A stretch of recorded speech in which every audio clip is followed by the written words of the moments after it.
Hi, I am Charles.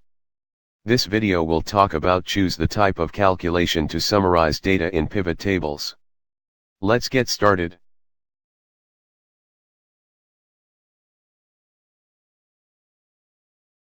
Hover over the pivot table and right-click your mouse. A pop-up menu will appear. Click on Value Field Settings. The Value Field Settings pop-up window will appear. This is the existing calculation type to summarize the data for last drawn salary. I will change the calculation type to average. Now, click on Average. And then click OK.